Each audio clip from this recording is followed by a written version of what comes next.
Hi, I'm Elena. Last Tuesday, my sister Victoria slapped my 7-year-old daughter across the face in front of her entire third-grade class during the school's Career Day presentation. 28 children, 3 teachers, and a room full of parents watched in stunned silence as my child's cheek turned red from the impact. Nobody moved, nobody spoke. They all just stared like it was perfectly normal.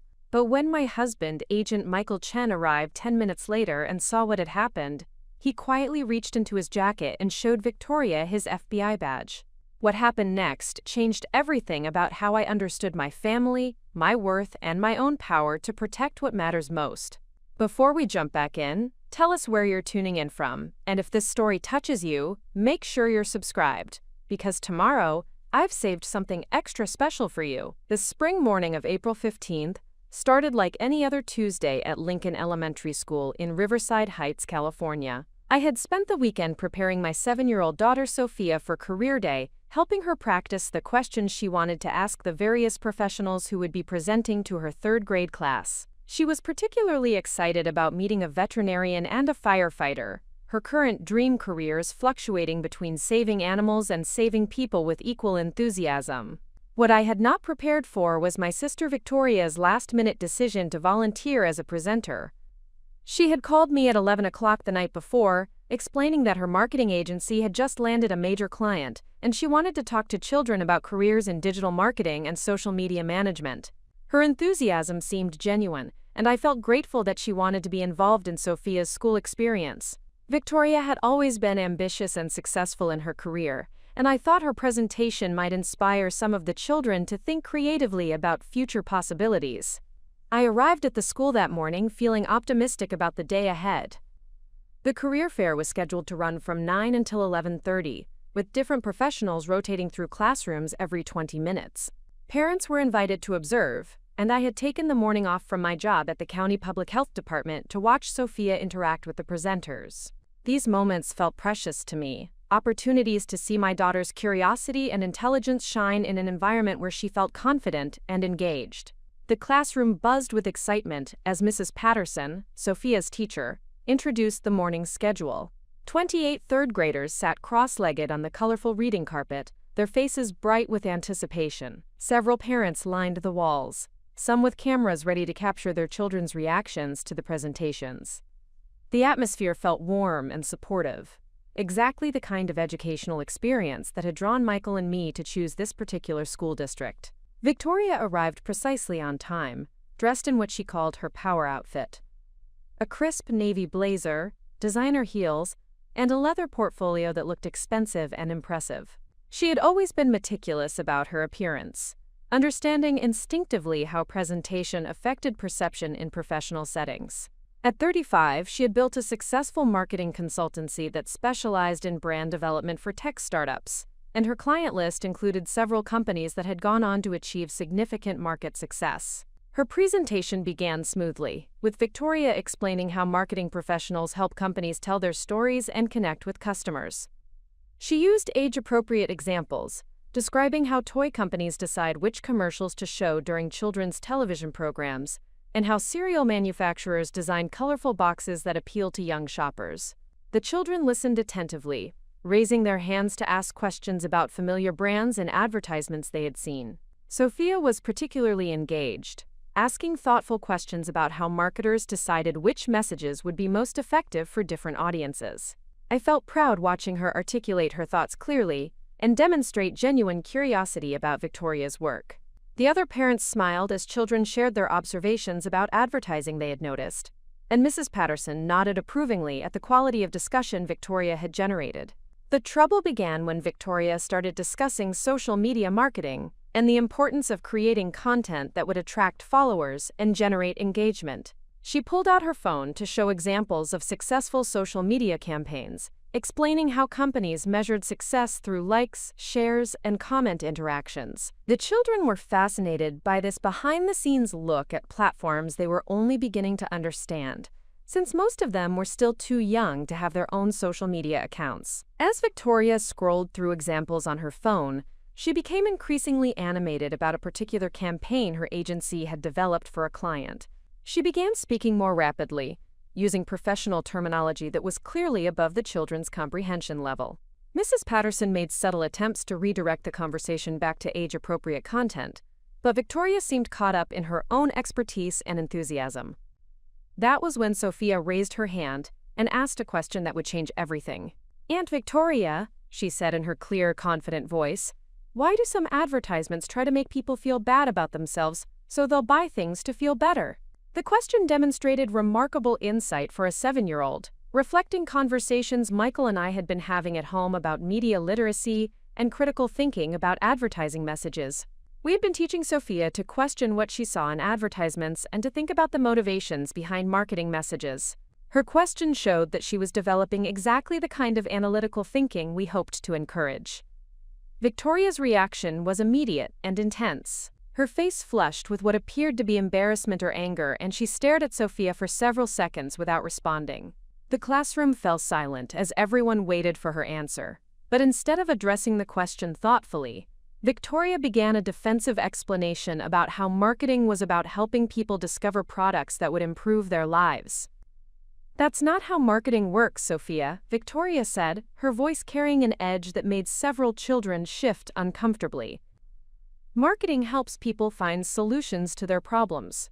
It's not about making people feel bad." "That's a very inappropriate thing to suggest about my work." Sophia looked confused by the intensity of Victoria's response. She glanced at me with uncertainty, clearly not understanding why her question had provoked such a reaction. Mrs. Patterson stepped forward, beginning to offer a diplomatic transition to conclude Victoria's presentation time, but Victoria was not finished addressing what she apparently perceived as criticism of her professional expertise. "Children your age don't understand how business works," Victoria continued, her voice rising slightly. "You shouldn't make judgments about things you don't know anything about. That kind of attitude will cause problems for you later in life." The other children looked uncomfortable as Victoria's tone became increasingly confrontational. Several parents exchanged concerned glances, and I found myself moving closer to where Sophia sat on the carpet. My daughter's expression showed growing distress as she realized her innocent question had somehow caused her aunt to become upset with her.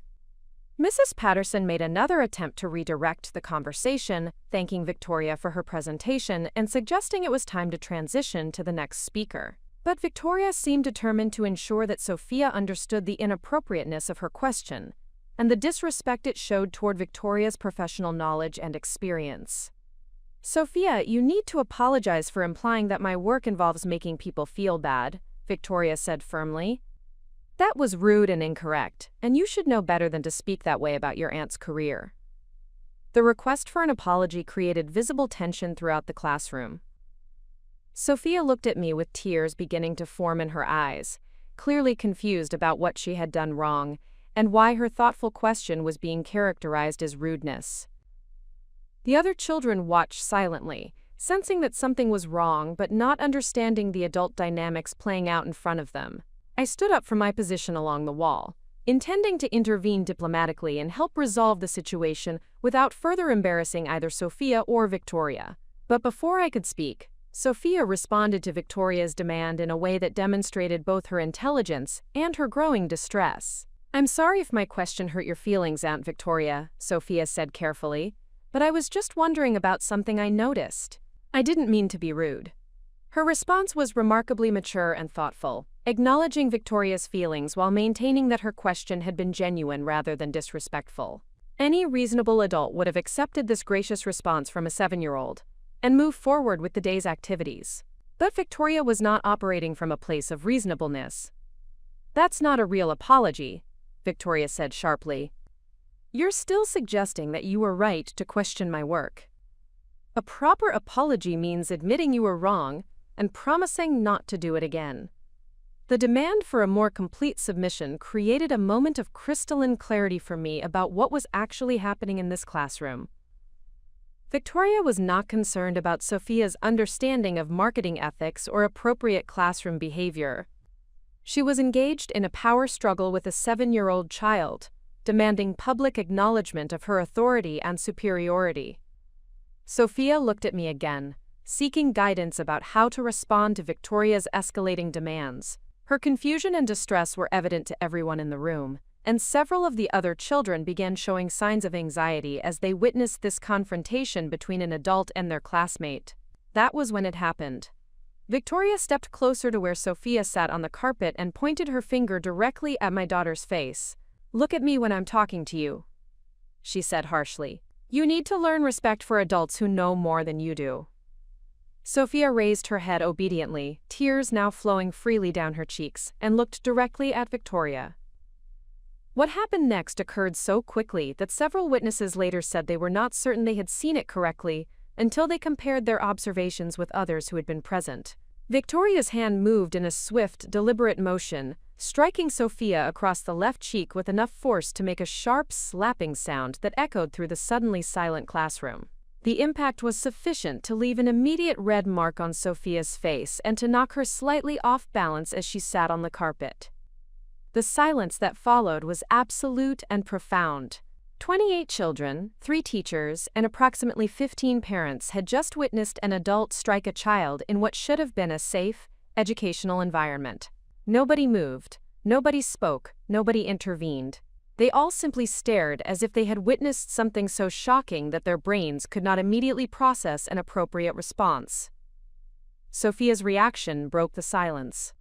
She did not cry out or scream, but instead touched her cheek with obvious confusion, and looked around the room as if seeking confirmation that what had just happened was real. Her eyes found mine, and in that moment I saw not just physical pain but a profound bewilderment about why her aunt had hurt her for asking a question in school. Mrs. Patterson was the first adult to find her voice. "Ms. Rodriguez," she said, using Victoria's professional name, "that was completely inappropriate. You need to leave the classroom immediately." But Victoria seemed as shocked by her own actions as everyone else in the room. She stared at her hand as if it belonged to someone else, then looked at Sophia with what might have been recognition of what she had done. The confident professional persona that had characterized her presentation dissolved entirely, replaced by something that looked like panic. "I didn't mean to," Victoria said, her voice suddenly small and uncertain. "She was being disrespectful, and I just reacted. Children need to learn boundaries." The justification came automatically, as if Victoria's mind was already working to reframe her assault on a child as appropriate discipline, rather than acknowledging the violence she had just committed in front of dozens of witnesses. Her attempt to rationalize striking Sophia revealed a disturbing disconnect from the reality of what had occurred. I moved toward Sophia immediately, kneeling beside her on the carpet and gently examining her cheek where Victoria's hand had made contact. The mark was clearly visible, and Sophia leaned into me with the trust that children show their parents when they have been hurt and need comfort and protection. Preparing and narrating this story took us a lot of time, so if you are enjoying it, subscribe to our channel. It means a lot to us. Now back to the story. "Are you okay, sweetheart?" I asked quietly, though I knew the answer was clearly no. The physical pain would fade, but the bewilderment and betrayal in her eyes suggested damage that would require much more time and attention to heal. Mrs. Patterson had moved to her desk and was making a phone call, presumably to the principal's office, to report what had occurred. The other parents began murmuring among themselves, their shock giving way to discussions about whether someone should call the police or Child Protective Services. The children remained largely silent, absorbing an adult interaction that was clearly beyond their understanding but obviously wrong. Victoria stood frozen in the middle of the classroom, apparently realizing that her moment of violence had created a situation with consequences she had not anticipated. The successful marketing professional who had arrived confident and prepared to inspire children with her career achievements had become someone who had just committed assault in front of multiple witnesses. That was when my phone rang. Michael's name appeared on the screen, and I answered immediately, knowing that he was between meetings and often called to check on how special school events were progressing. "How's career day going?" he asked in the warm, interested tone he always used when inquiring about Sophia's school experiences. "Michael," I said, my voice shaking with emotion I was trying to control in front of the children. "I need you to come to Sophia's school right now." Victoria just slapped Sophia in front of her entire class. The silence on the other end of the phone lasted only a few seconds, but I could sense Michael's mind immediately shifting into the focused, analytical mode he employed when dealing with serious situations in his work as a federal agent. "I'm 15 minutes away," he said simply. "Don't let anyone leave until I get there." The 10 minutes that followed Michael's call felt simultaneously endless and impossibly brief. Mrs. Patterson had succeeded in reaching the principal, who arrived within minutes to assess the situation and begin implementing whatever protocols the school district had established for addressing violence in educational settings. Principal Williams was an experienced educator who had dealt with various crises during her 20-year career, but she later told me that she had never previously encountered a situation where a visiting adult had struck a student during a classroom presentation. Her calm professionalism provided stability for the children and parents who were struggling to process what they had witnessed. Victoria remained in the classroom, alternating between attempts to justify her actions and what appeared to be growing recognition of the severity of what she had done. She tried to approach Sophia several times, apparently intending to apologize or explain her behavior, but I positioned myself between them and made it clear that no further interaction would be permitted. "Elena, I didn't mean for this to happen," Victoria said repeatedly. "She was being disrespectful and I just lost my temper for a second. You know I would never intentionally hurt Sophia." But her words rang hollow in the aftermath of what everyone had witnessed. Intent seemed irrelevant when weighed against the reality of an adult's hand striking a child's face hard enough to leave a visible mark. The other parents looked at Victoria with expressions ranging from shock to disgust, clearly struggling to reconcile her professional presentation with the violence they had just observed. When Michael arrived at the school, he moved through the building with the purposeful efficiency that characterized his approach to professional emergencies. He had called ahead to inform the front office of his arrival, and Principal Williams met him at the classroom door to provide a brief summary of what had occurred. Michael's first priority was Sophia's well-being. He knelt beside where she sat with me, gently examining her cheek and speaking to her in the soft, reassuring tone he used when she was upset or frightened. His presence immediately provided her with additional security, and she leaned against him while continuing to process the confusing experience of being struck by her aunt. Only after ensuring that Sophia was physically unharmed did Michael turn his attention to Victoria. He stood slowly, his 6'2" frame seeming to fill more space than usual as he faced my sister across the classroom. His expression was controlled but unmistakably serious as he processed the scene before him. "Victoria," he said in the calm, authoritative voice he used in professional situations, "I understand you struck my daughter." Victoria began another attempt at justification, explaining about disrespect and boundary setting, and momentary loss of control, but Michael interrupted her with a gesture that commanded immediate attention. "I need you to stop talking," he said quietly, reaching into his jacket. "I want you to see something." The FBI badge emerged from his jacket in a smooth, practiced motion. The federal credentials gleamed under the classroom's fluorescent lights as Michael held them at eye level, ensuring that Victoria could read every detail of his official identification and authority. "Agent Michael Chen, Federal Bureau of Investigation," he said in a tone that made every adult in the room understand that the situation had escalated beyond a simple family dispute or school disciplinary matter. "You have just committed assault against a minor in front of multiple witnesses, including federal personnel." The transformation in Victoria's demeanor was immediate and complete.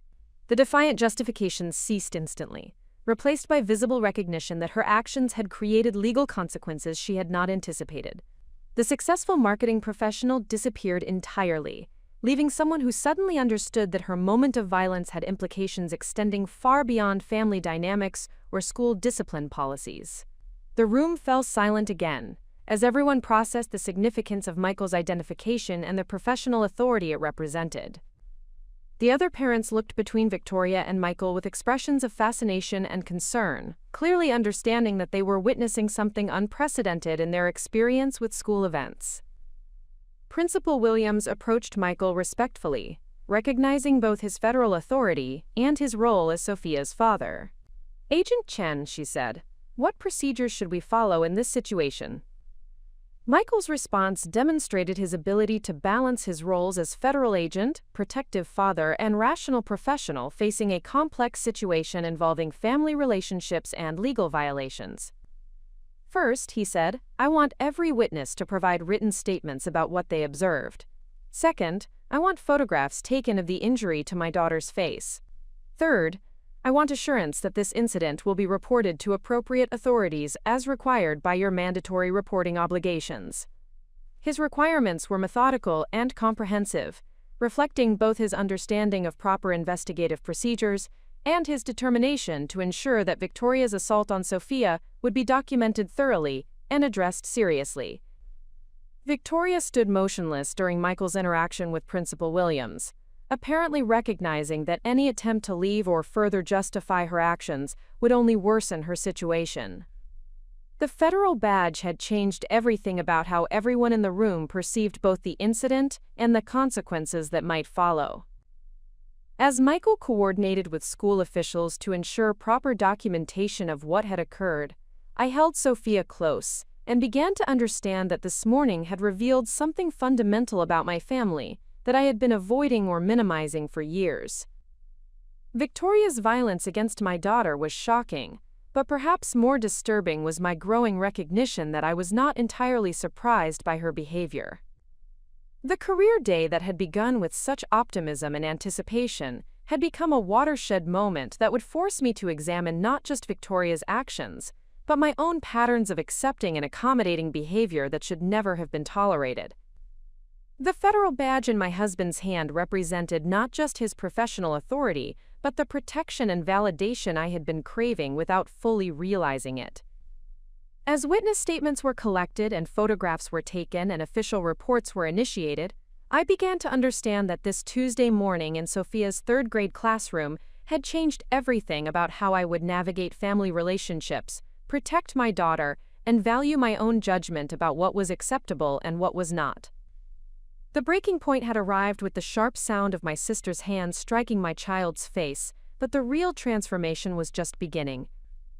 The drive home from Lincoln Elementary that Tuesday afternoon felt like traveling through a different universe than the one I had inhabited just 4 hours earlier. Sophia sat quietly in her booster seat, occasionally touching the fading red mark on her cheek with the careful curiosity children show when processing experiences that adults have failed to explain adequately. Michael drove with the controlled precision he employed during difficult federal cases, his jaw set in the expression that meant he was analyzing evidence and formulating strategic responses. The silence in our vehicle contrasted sharply with the chaos we had left behind at the school. Principal Williams had coordinated with district administration to implement crisis protocols typically reserved for more serious emergencies. Witness statements had been collected from parents, teachers, and several older students who had observed the incident. School counselors had been called in to address the emotional needs of children who had witnessed adult violence in what should have been a safe educational environment. Victoria had been escorted from the premises by school security after providing her own statement and contact information. Her departure had been notably different from her confident arrival that morning. The successful marketing professional who had entered the building with portfolio and presentation materials had left empty-handed, accompanied by security personnel, with her professional reputation in tatters and potential legal consequences looming. As we pulled into our driveway on Maple Ridge Drive, I found myself confronting the reality that this incident had not emerged from nowhere. The more I reflected on Victoria's behavior in Sophia's classroom, the more I recognized patterns that had been developing over years of family interactions. My sister's explosive reaction to a child's innocent question revealed something fundamental about her character that I had been minimizing or excusing for most of our adult relationship. Victoria Rodriguez had always been the ambitious daughter in our family, the one who pursued prestigious career opportunities and accumulated professional achievements that made our parents proud during holiday gatherings and family celebrations. At 35, she had built a marketing consultancy that served technology startups throughout the Bay Area, and her client roster included several companies that had achieved significant market success under her strategic guidance. But beneath the professional accomplishments and business success, Victoria had consistently demonstrated an inability to tolerate any form of questioning or disagreement, particularly from people she perceived as having less authority or expertise than herself. Family gatherings often included moments when Victoria would become defensive or aggressive if anyone expressed perspectives that differed from her own or questioned her judgment about any topic she considered within her area of expertise. I had learned over the years to navigate carefully around subjects that might trigger Victoria's defensive responses. Conversations about marketing, business strategy, professional development, or career advancement required careful phrasing to avoid inadvertently challenging her authority or suggesting that alternative approaches might be valid. Family members had developed an unspoken understanding that keeping peace with Victoria required accepting her expertise without question and avoiding topics that might provoke confrontation. This accommodation had extended to Victoria's interactions with children in our extended family. She had always been somewhat uncomfortable around young people, finding their curiosity and questions disruptive to adult conversations and social dynamics. During family celebrations, Victoria would become visibly frustrated when children interrupted adult discussions or asked questions that she perceived as inappropriate or poorly timed. Our parents, Maria and Carlos Rodriguez, had consistently supported Victoria's professional ambitions while minimizing concerns about her interpersonal difficulties. They had immigrated to California from Mexico in the early 1980s and had worked multiple jobs to provide educational opportunities for their daughters. Victoria's business success represented the fulfillment of their sacrifices and dreams, making it difficult for them to acknowledge or address problematic aspects of her personality and behavior. My own relationship with Victoria had been shaped by these family dynamics from childhood. As the younger sister by 3 years, I had learned early that maintaining harmony with Victoria required deferring to her judgment and avoiding actions that might be perceived as competitive or challenging. This pattern had continued into our adult relationship, where I consistently prioritized Victoria's comfort and preferences over my own needs and observations. The incident at Sophia's school had shattered this carefully maintained equilibrium by forcing me to confront the reality that Victoria's inability to handle disagreement or questioning had escalated to physical violence against my 7-year-old daughter. The slap had not been an isolated moment of poor judgment, but rather the logical progression of behavioral patterns that our entire family had been accommodating and enabling for decades. Michael had recognized these dynamics much earlier than I had been willing to acknowledge. During our 5-year marriage, he had made several observations about Victoria's behavior during family gatherings that I had dismissed as cultural misunderstandings or professional differences in communication styles. His background in federal law enforcement had trained him to recognize manipulation tactics and controlling behaviors that I had been conditioned to accept as normal family dynamics. "Elena," he had said after a particularly tense family celebration the previous Christmas, "your sister treats disagreement as personal attacks. That's not normal adult behavior, and it's not something you should have to manage for everyone else's comfort." At the time, I had defended Victoria by explaining her professional stress and the pressure she felt to maintain her business success during challenging economic conditions. I had asked Michael to be more understanding of her personality and to recognize that different people had different communication styles that required accommodation and patience. But sitting in our living room that Tuesday afternoon, watching Sophia play quietly with her dolls while occasionally touching her cheek, I began to understand that Michael's observations had been accurate assessments rather than harsh judgments. Victoria's behavior patterns were not cultural differences or professional stress responses, but rather indications of someone who could not tolerate having her authority questioned by anyone, including children asking innocent questions in educational settings. The phone began ringing within an hour of our return home. The first call came from my mother, who had been contacted by Victoria immediately after leaving the school.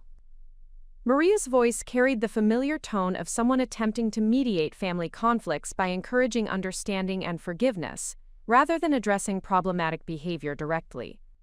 "Elena, mija, Victoria called me crying," she began in Spanish, using the language she typically employed when discussing serious family matters. "She feels terrible about what happened at the school. She said she lost her temper for just a moment because Sophia was being disrespectful during her presentation." The characterization of Sophia's thoughtful question as disrespectful revealed how quickly Victoria had begun reframing the incident to minimize her own responsibility while shifting blame to a 7-year-old child.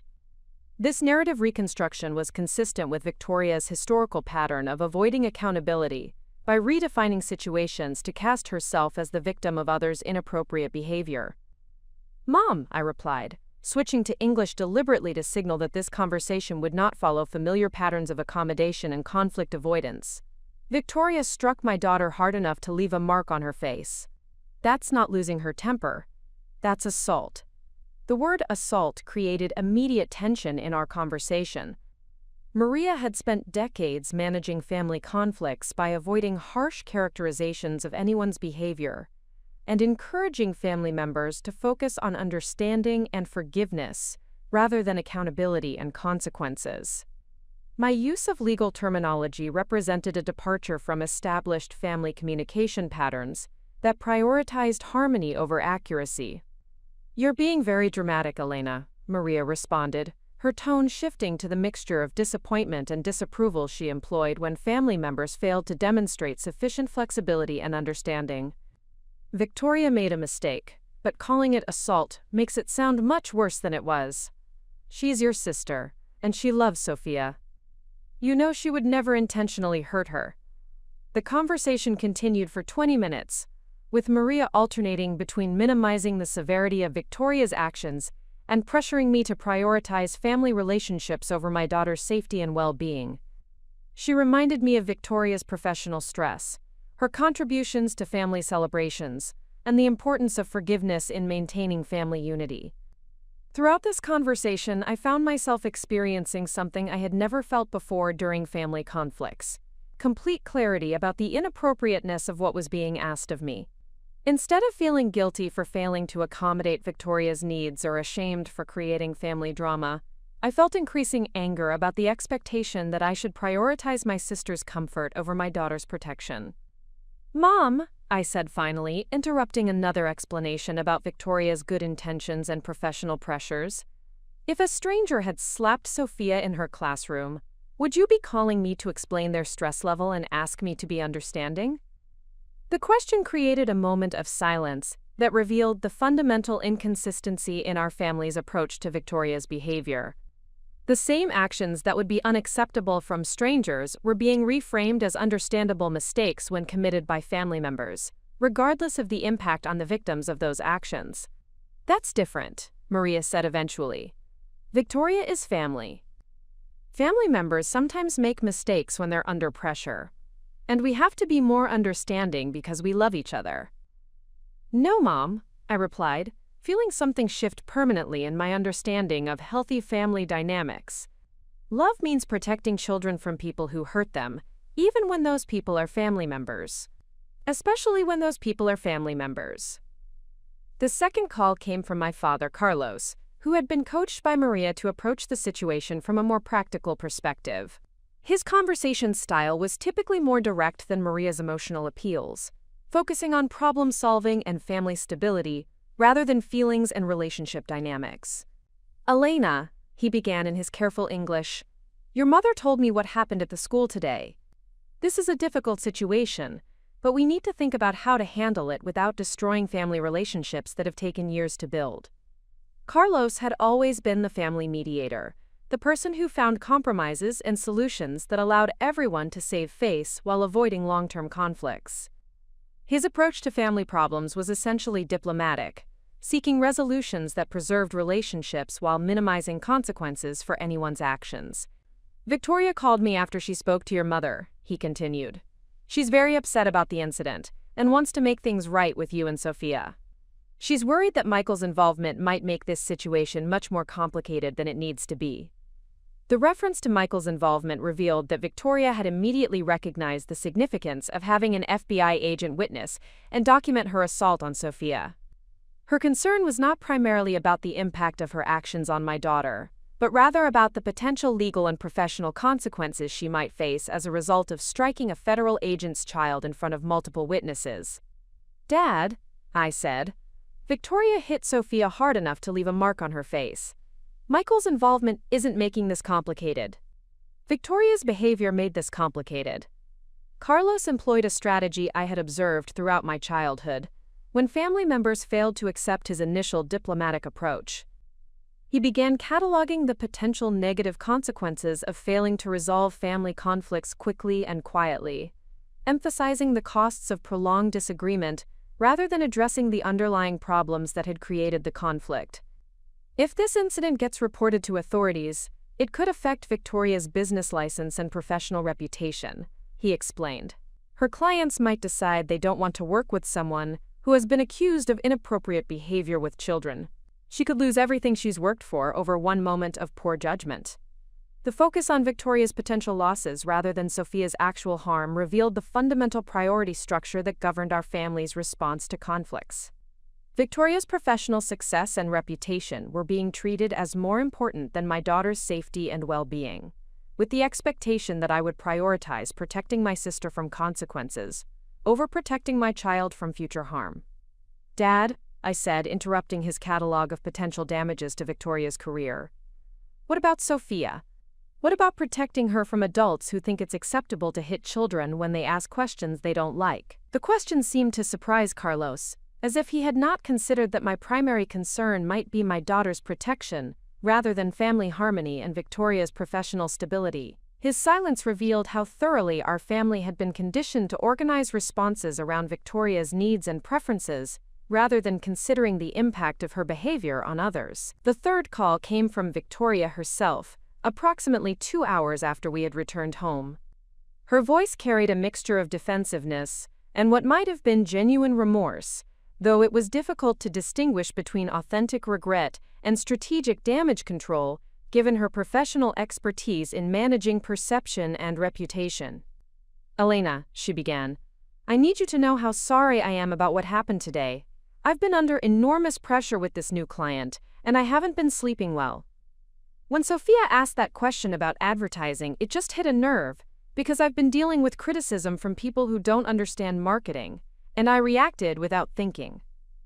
The explanation followed Victoria's typical pattern of providing context and justification for her behavior, while technically acknowledging that something inappropriate had occurred. She was not taking full responsibility for choosing to strike a child, but rather explaining how external circumstances had created conditions that made her reaction understandable and perhaps inevitable. "I know I shouldn't have lost my temper," she continued, "but you have to understand that Sophia's question was really inappropriate for her age level. Children shouldn't be making accusations about adults' professional work, especially in front of other parents and teachers." She needed to learn that there are consequences for being disrespectful. The characterization of Sophia's thoughtful question as an accusation and her curiosity as disrespect revealed Victoria's fundamental inability to recognize appropriate childhood behavior and development.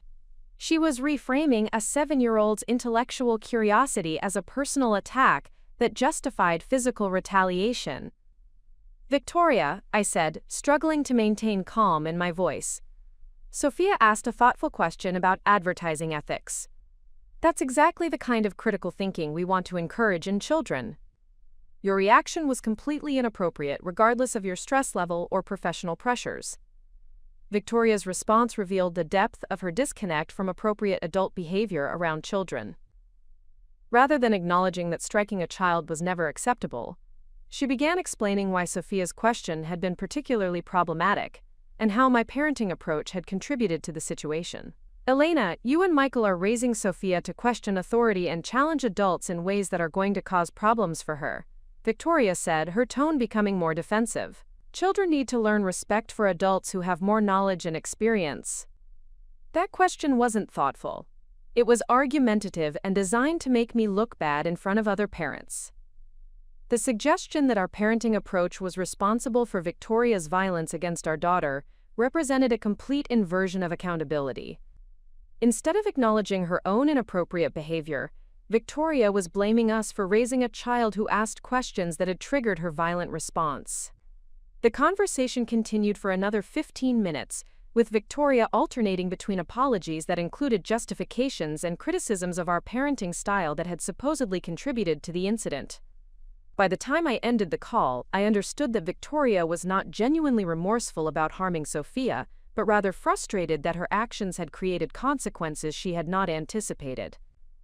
Michael had been listening to portions of these conversations while helping Sophia with her homework at the kitchen table. His expression grew increasingly grim as he observed the family response patterns that were emerging in reaction to Victoria's assault on our daughter. As a federal agent trained in recognizing manipulation and investigating criminal behavior, he was uniquely positioned to understand the significance of what he was witnessing. "Elena," he said after I hung up from Victoria's call, "your family is engaging in a coordinated effort to minimize what happened today and pressure you into accepting inappropriate behavior for the sake of family harmony." His assessment was accurate but difficult for me to accept fully. The idea that my parents and sister were deliberately manipulating me required acknowledging that people I loved and trusted were prioritizing their own comfort over my daughter's safety and my own judgment about appropriate boundaries. "They're not trying to hurt us," I said, defending family members whose behavior was becoming increasingly difficult to defend. "They're just trying to keep the family together and help Victoria deal with the consequences of her mistake." Michael's response revealed his professional understanding of how enabling systems develop and maintain themselves through emotional manipulation and guilt-based compliance. "Elena," he said gently, "what happened today wasn't a mistake, it was a choice. Victoria chose to strike our daughter because she was angry about being questioned. Your family is now choosing to protect Victoria from consequences rather than protect Sophia from future harm. Those are deliberate decisions, not accidents." The distinction between mistakes and choices was crucial for understanding the true nature of what had occurred and what was continuing to occur through my family's response. Victoria had not accidentally lost control and struck Sophia. She had made a conscious decision to use physical force against a child who had asked a question she did not like. My family was not accidentally minimizing the incident. They were deliberately employing manipulation tactics to restore dysfunctional dynamics that prioritized Victoria's comfort over everyone else's well-being.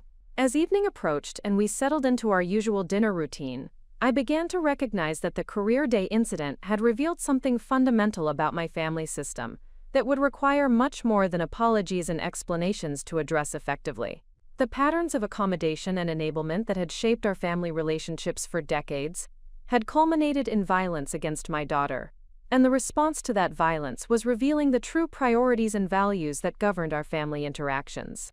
The system that had been established over years of managing Victoria's difficult behavior had failed catastrophically when tested against the reality of child protection and appropriate boundaries.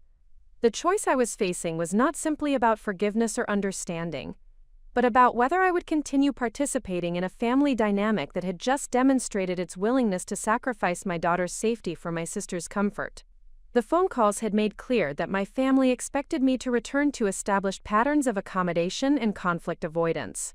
They wanted me to accept Victoria's explanations, minimize the significance of her actions, and prioritize family harmony over Sophia's protection and my own judgment about appropriate consequences. But something had changed permanently during those moments in Sophia's classroom, when I watched my sister strike my daughter, and then attempt to justify that violence as appropriate discipline. The federal badge in Michael's hand had represented more than his professional authority. It had symbolized the protection and validation that I had been unconsciously seeking throughout years of family conflicts, where my concerns were minimized and my boundaries were ignored. The system that had been established to manage Victoria's behavior was now demanding that I sacrifice my daughter's safety to maintain its continued operation. The choice before me was whether to comply with those demands or to begin building a different kind of family system based on protection rather than accommodation, accountability rather than enablement, and truth rather than comfortable fiction. As I tucked Sophia into bed that night and kissed the cheek that still bore a faint mark from her aunt's hand, I understood that this choice would determine not only our family's future, but also the lessons my daughter would learn about her own worth, her right to safety, and the kind of relationships she would accept as normal throughout her life. The system had revealed itself clearly. Now I had to decide whether to maintain it or to begin the difficult work of building something better. The week following the incident at Lincoln Elementary revealed the comprehensive toll that years of accommodating Victoria's behavior had extracted from every aspect of my life.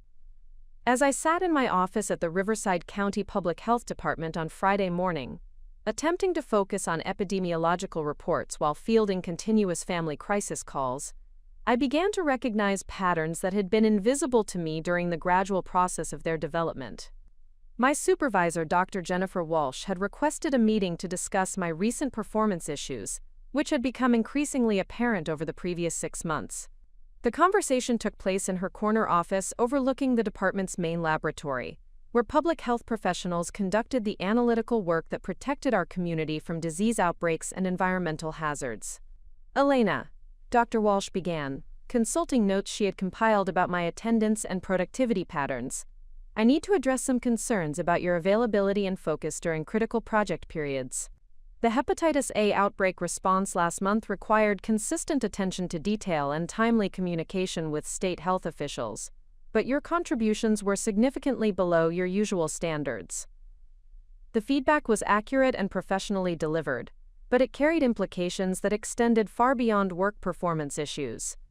Dr. Walsh was describing the professional consequences of a life organized around managing Victoria's emotional needs and family crises, rather than developing my own expertise and career advancement.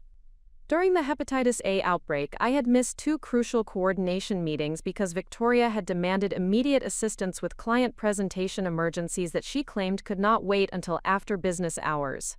I had left work early 3 times to provide emotional support during her conflicts with business partners, and I had been distracted during important phone conferences because Victoria had been sending urgent text messages about various professional and personal crises.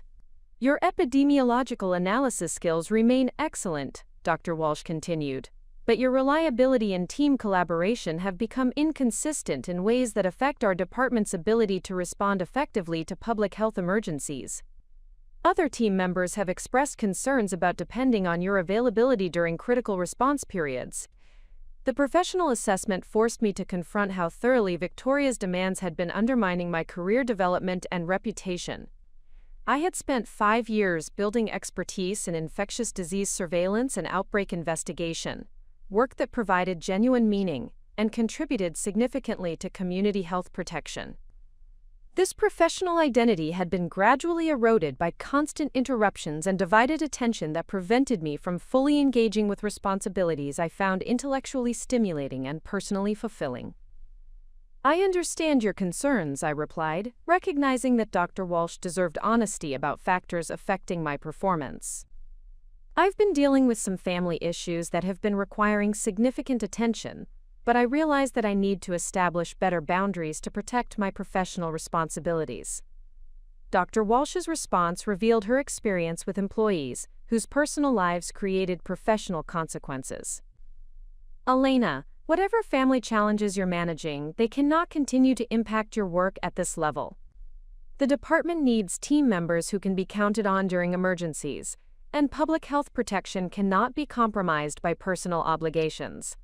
The conversation concluded with a formal performance improvement plan that required consistent attendance and full engagement with assigned responsibilities over the following 90 days. The professional consequences were serious but fair, reflecting my supervisor's commitment to maintaining departmental effectiveness while providing opportunity for improvement. After Dr. Walsh's office door closed behind me, I sat in my cubicle surrounded by epidemiological charts and disease surveillance reports, finally understanding how completely Victoria's behavior patterns had been sabotaging my professional development. The demanding career I had built through graduate education and specialized training had become secondary to managing my sister's constant emotional emergencies and business crises. The financial costs of accommodating Victoria's needs became apparent when I reviewed my banking records that evening, searching for patterns I had been avoiding acknowledging. Over the previous 2 years, I had provided more than $12,000 in various forms of financial assistance, from emergency business loans to personal expenses during periods when Victoria claimed her consulting income was temporarily reduced. The loan documentation revealed the sophistication of Victoria's financial manipulation techniques. She had never requested large amounts directly, but had instead created series of smaller emergencies that seemed reasonable individually, but accumulated into substantial financial drain over time. Equipment failures, client payment delays, and professional development expenses had all required immediate assistance that Victoria promised to repay within specific timeframes. None of these loans had been repaid according to the agreed schedules, and most had never been repaid at all. When I attempted to discuss repayment timelines, Victoria would create new emergencies that required additional financial assistance, effectively using debt accumulation to ensure my continued availability and investment in her success. The pattern extended beyond direct loans to include countless smaller expenses that Victoria had learned to frame as shared family obligations.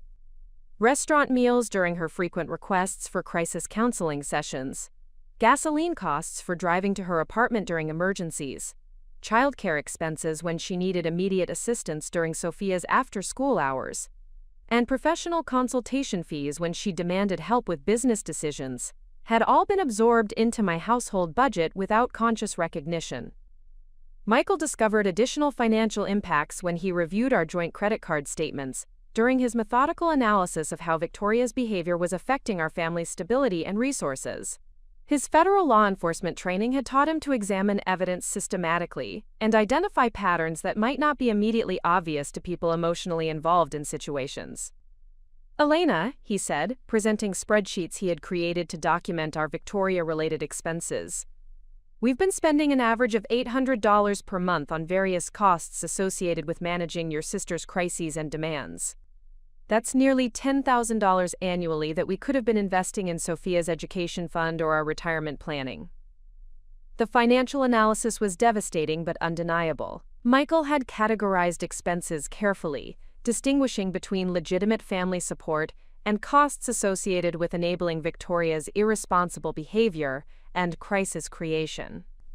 The documentation revealed how thoroughly her financial manipulation had been integrated into our household budget, without conscious decision-making about appropriate limits or expectations for reciprocity. "This doesn't include the opportunity costs," Michael continued, referencing economic training he had received during his federal service. "You've turned down professional development opportunities that required travel or extended time commitments because Victoria might need assistance. You've avoided pursuing the epidemiological research fellowship you've wanted because it would make you less available for family crisis management. The opportunity cost analysis was perhaps more painful than the direct financial calculations. I had indeed declined several professional advancement opportunities, specifically because they would have reduced my availability to family members who had learned to depend on my constant accessibility. The research fellowship Michael mentioned would have provided advanced training in disease outbreak investigation and potential career advancement within the Centers for Disease Control, but I had eliminated it from consideration because Victoria had expressed concern about who would provide support during her frequent business crises. Similar professional limitations had been accumulating for years without conscious acknowledgement. Conference presentations, collaborative research projects, and leadership development programs had all been rejected or abandoned when they conflicted with Victoria's needs and expectations about my availability. The impact on my marriage became clear through conversations Michael and I had during the weekend following the school incident. He had been documenting concerns about our relationship dynamics for several months, recognizing patterns that I had been too close to the situation to observe clearly. "Elena," he said during a long walk through Riverside Heights Community Park, "I've been watching Victoria manipulate our family time and relationship priorities for the entire duration of our marriage. She has an uncanny ability to create crises that require your immediate attention whenever we're trying to focus on our own relationship or family goals." Michael's observations were accurate and well documented. Victoria's emergencies consistently occurred during our planned date nights, family vacation periods, and important personal celebrations. Our wedding anniversary dinner had been interrupted by a business crisis that required immediate consultation. Sophia's birthday party had been disrupted by Victoria's relationship emergency that demanded hours of emotional support and problem-solving assistance. "I've been keeping records," Michael continued, producing a notebook where he had been tracking these interruptions. "Victoria has created major crises requiring your intervention during every significant family milestone we've celebrated over the past 3 years. That's not coincidence. That's a deliberate pattern designed to maintain her position as your primary emotional priority." The documentation was thorough and disturbing. Michael had recorded dates, times, and nature of Victoria's emergencies, revealing their correlation with our family's important events and relationship-building activities.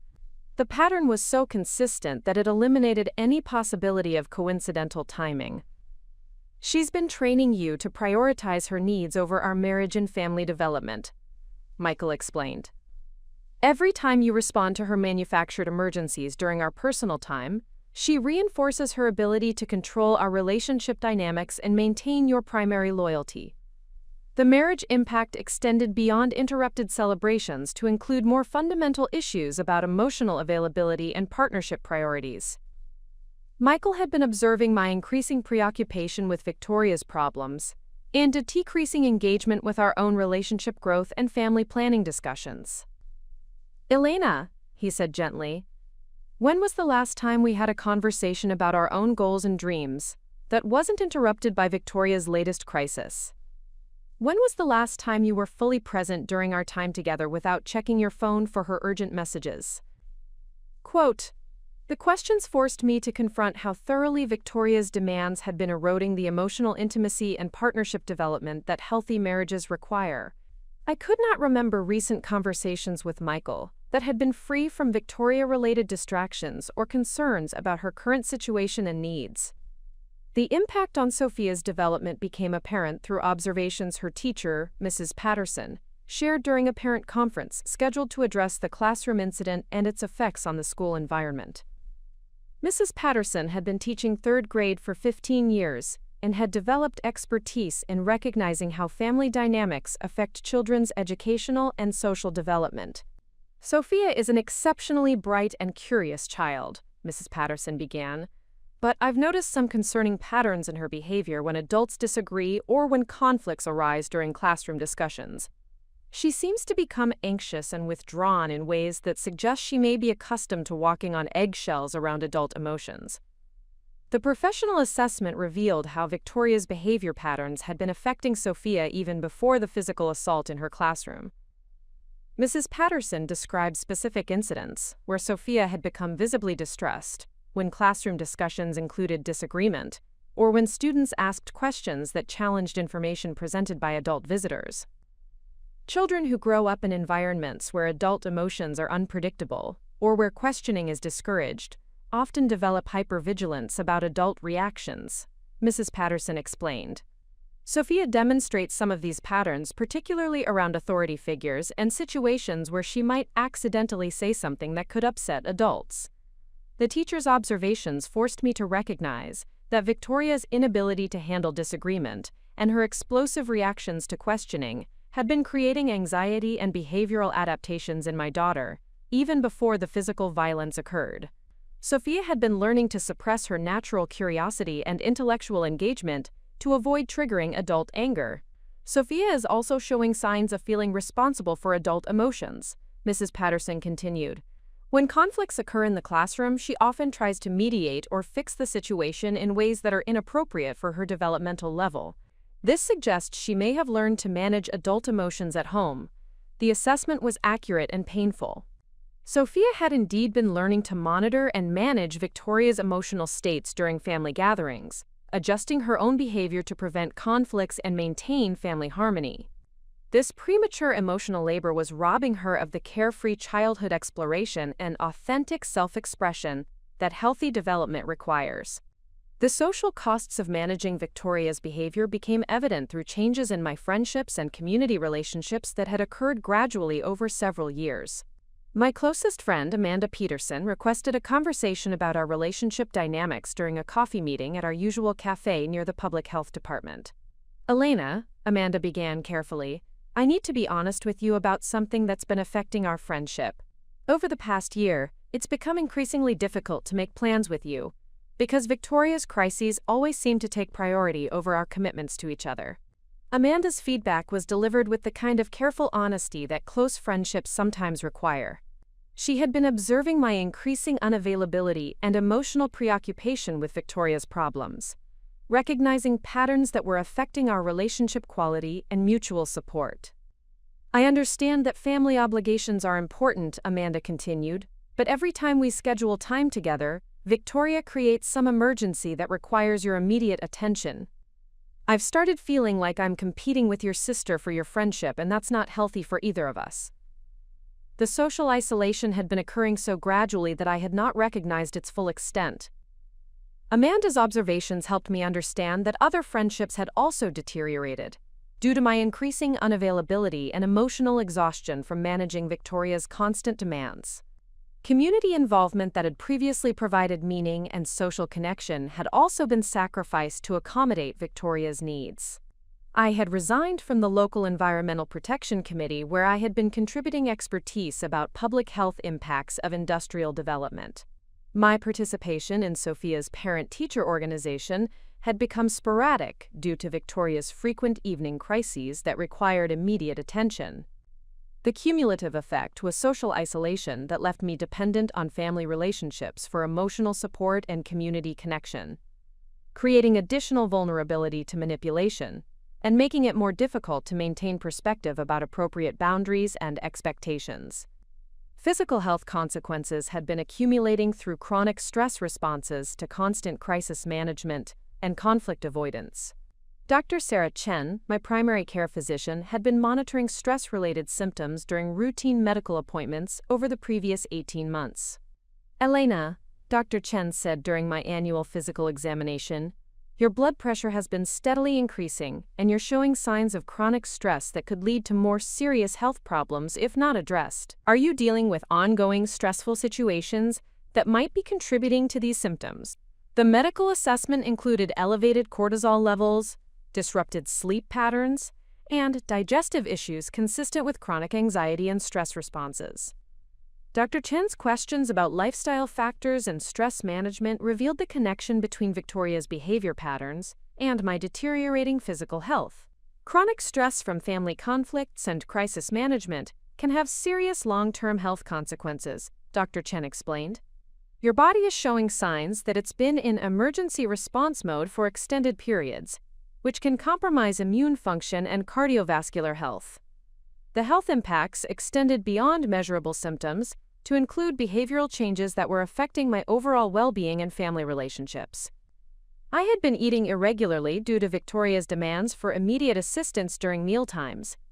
Exercise routines had been abandoned because Victoria's emergencies consistently interrupted planned physical activity.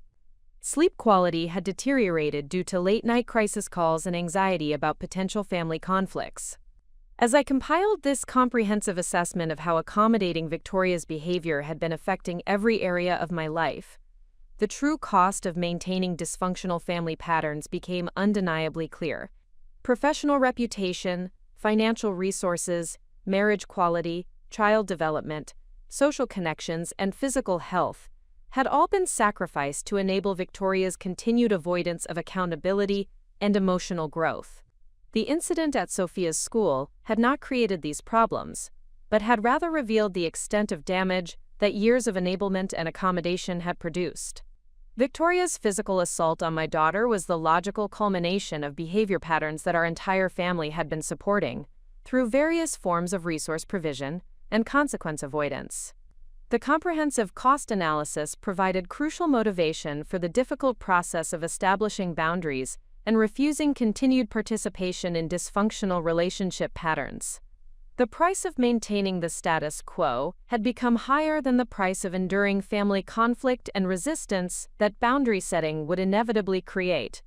Understanding these costs clearly was essential for developing the resolve necessary to withstand the manipulation and guilt-tripping that would intensify when Victoria and our parents realized that I was no longer willing to sacrifice my daughter's safety, my marriage's health, my career development, and my own well-being to maintain their comfortable arrangements. The documentation process had transformed abstract concerns about family dynamics into concrete evidence of harm that could not be minimized or explained away through emotional manipulation and cultural expectations about family loyalty.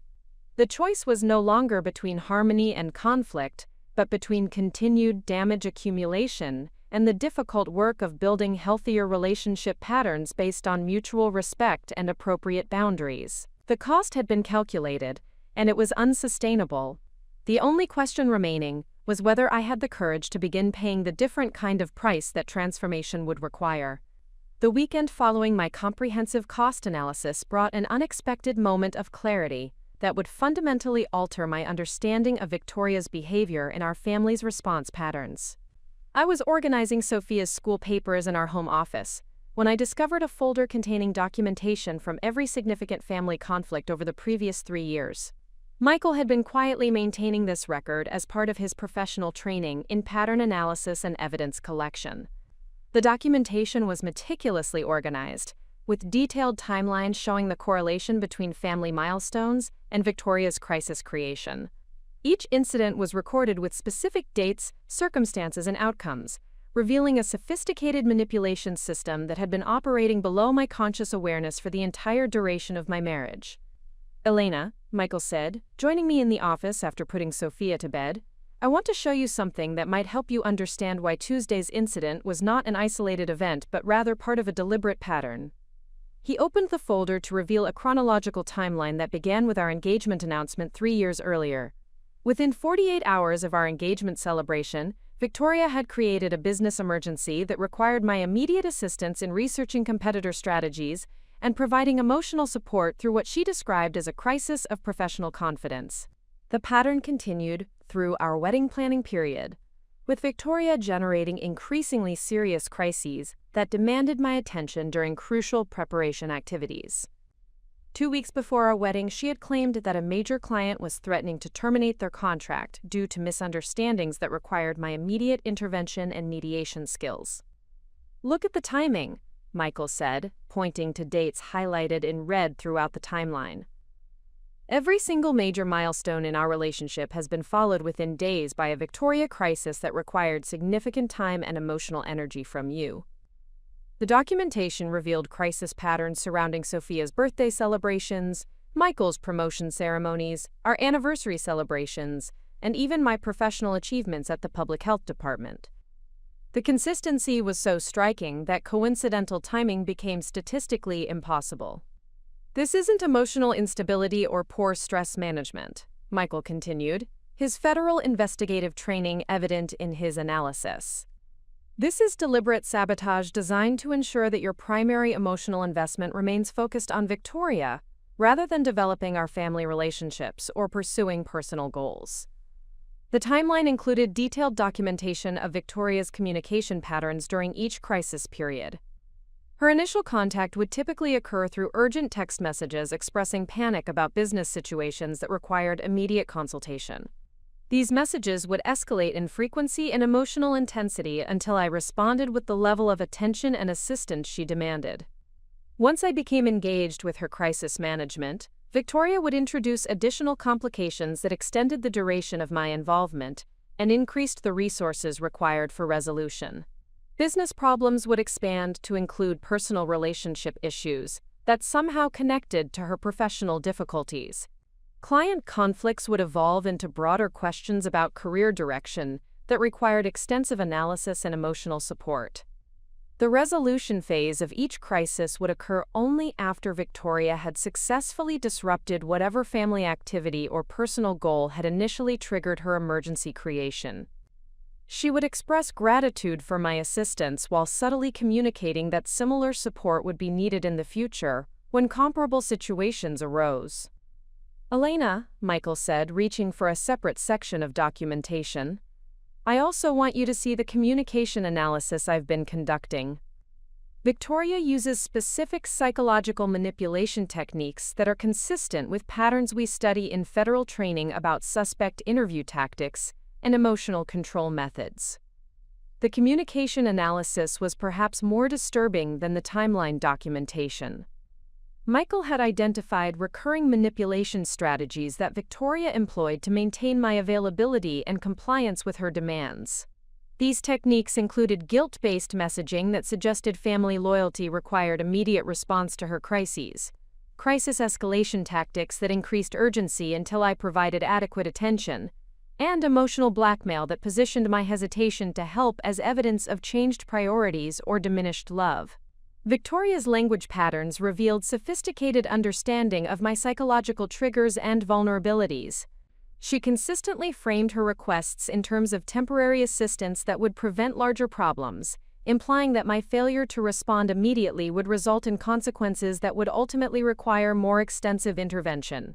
Her crisis descriptions always included elements designed to activate my professional problem-solving instincts and my family protective impulses simultaneously. Business emergencies would be presented as threats to her financial stability that could affect her ability to contribute to family activities. Professional conflicts would be described as attacks on her character that required family support and validation. "Look at this specific example," Michael said, pointing to transcripts he had created from several of Victoria's crisis calls. She begins with a legitimate-sounding business problem, but notice how quickly she transitions to questioning her overall competence and suggesting that family criticism has undermined her professional confidence. The transcript analysis revealed how Victoria would begin crisis conversations with concrete problems that seemed to require practical assistance, then gradually shift toward emotional manipulation that made me feel responsible for her psychological well-being and professional success. The transition was so smooth that I had never consciously recognized when business consultation became emotional caretaking. "This is a sophisticated manipulation system," Michael continued, "designed to maintain your emotional labor and resource availability while preventing you from developing the independence and perspective that would allow you to recognize the manipulation."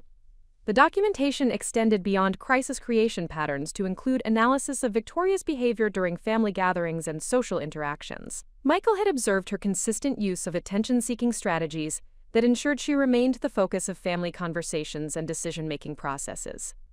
During holiday celebrations, Victoria would arrive with dramatic stories about recent professional achievements or business challenges that required detailed discussion and family input. These presentations would consume the majority of conversation time while positioning other family members as audience and support staff, rather than participants in mutual relationship building.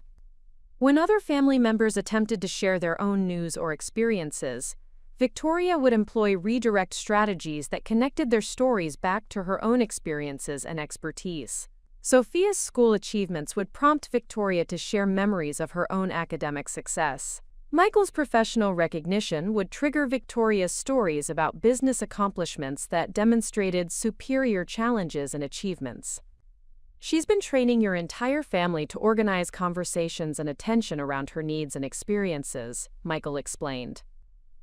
This creates family dynamics where everyone else's role is to provide audience and support for Victoria's performance, rather than engaging in authentic relationship building. The family gathering analysis included documentation of Victoria's response patterns when she was not receiving adequate attention or when family conversations developed in directions she could not control. These situations would trigger subtle but consistent behavior designed to regain focus and restore her position as the primary subject of family concern and discussion. Victoria would introduce health concerns that required immediate family attention and problem-solving assistance. She would reveal business problems that needed urgent consultation from family members with relevant expertise. She would create interpersonal conflicts that demanded mediation and emotional support from other family members. "Watch what happens when someone else in the family receives positive attention or recognition," Michael said, showing me specific examples from family celebration videos. Victoria consistently creates diversions that redirect attention back to her own needs and experiences. The video analysis was particularly revealing because it provided objective documentation of behavior patterns that occurred so consistently that they had become invisible to family members who experienced them regularly. Victoria's attention-seeking strategies were subtle enough to avoid conscious recognition while being effective enough to consistently achieve their intended results. Michael's documentation revealed that Victoria employed different manipulation strategies with different family members, based on their individual vulnerabilities and relationship dynamics. With our parents, she used guilt-based messaging about their sacrifices for her education and their investment in her professional success. With me, she employed sisterly loyalty expectations and professional consultation requests that flattered my expertise while ensuring my continued availability. The strategic differentiation demonstrated Victoria's sophisticated understanding of family psychology and her deliberate choice to exploit individual vulnerabilities, rather than developing authentic relationship skills that would create genuine mutual support and connection. "Elena," Michael said, closing the documentation folder, What you're seeing here is evidence of someone who has never learned to form healthy relationships based on mutual respect and genuine interest in others. Instead, Victoria has developed expertise in manipulating family members to provide the attention, resources, and emotional support she needs without offering reciprocal care or developing personal growth. The comprehensive pattern analysis forced me to confront the reality that Victoria's behavior was not the result of professional stress, cultural differences, or temporary life challenges, but rather represented fundamental character patterns that had been developing and refining over decades of family enabling. The documentation eliminated the possibility that Tuesday's assault on Sophia was an isolated incident of poor judgment or momentary loss of control. Instead, it revealed the incident as the logical progression of behavior patterns that had been escalating in severity and scope as Victoria learned that she could avoid consequences through family manipulation and guilt-based compliance strategies. Quote, "This pattern recognition is crucial for understanding why traditional family conflict resolution approaches won't work with Victoria," Michael continued. "You can't negotiate or compromise with someone who views relationships as manipulation opportunities rather than genuine connections. You can't establish mutual respect with someone who believes other people exist to serve her needs and manage her emotions." The analysis helped me understand why my previous attempts to address concerns about Victoria's behavior had been unsuccessful. I had been approaching our conflicts as misunderstandings that could be resolved through better communication and increased mutual understanding. Victoria had been approaching these same conflicts as challenges to her control system that required more sophisticated manipulation strategies to overcome. My efforts to express boundaries or concerns had been interpreted by Victoria as problems to be solved rather than legitimate relationship issues that required acknowledgement and behavioral change. She had responded to my feedback by developing more effective guilt-tripping techniques and crisis creation strategies, rather than examining her own behavior patterns or considering the impact of her actions on other family members. "Elena," Michael said, "you've been trying to have healthy relationship conversations with someone who doesn't understand healthy relationships. Victoria interprets your attempts at honest communication as manipulation attempts that she needs to counter with her own manipulation strategies." The insight was both liberating and sobering. It explained why years of attempting to improve our relationship through increased understanding and accommodation had actually made the situation worse rather than better. Victoria had interpreted my flexibility and willingness to provide support as evidence that her manipulation strategies were effective and should be continued and expanded. The pattern recognition also revealed why Victoria had reacted so violently to Sophia's innocent question during the career day presentation. My daughter's curiosity represented the kind of independent thinking and authentic questioning that threatened Victoria's need to maintain control over her environment and the perceptions of people around her. Victoria could not tolerate being questioned or challenged by anyone, regardless of their age or the innocence of their inquiry, because her entire identity and relationship system was built on maintaining authority and superiority over others. Sophia's thoughtful question about advertising ethics had triggered Victoria's fundamental fear of being exposed as someone whose professional expertise might be questionable or whose authority might not be absolute. "The assault on Sophia wasn't about discipline or boundary setting," Michael explained.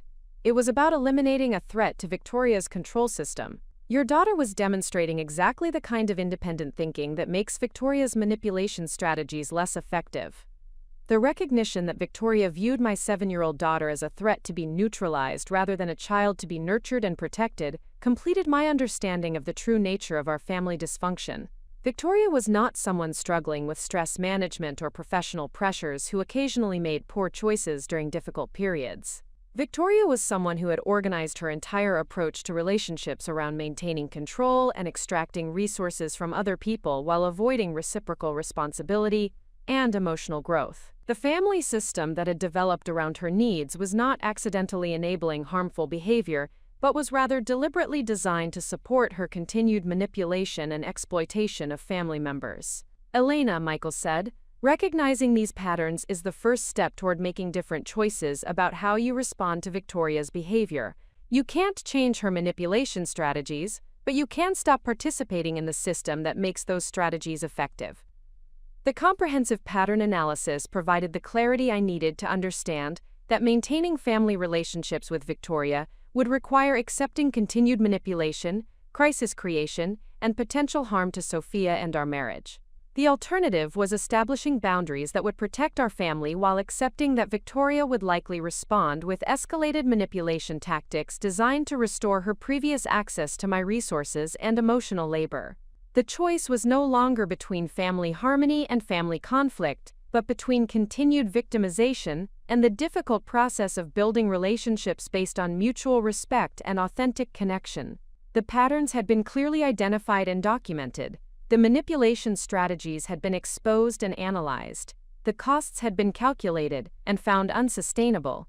The only question remaining was whether I had developed sufficient understanding and resolve to begin responding differently to familiar manipulation tactics, while preparing for the intensive resistance that Victoria would employ when she realized that her control system was being dismantled through my refusal to continue participating in dysfunctional relationship patterns.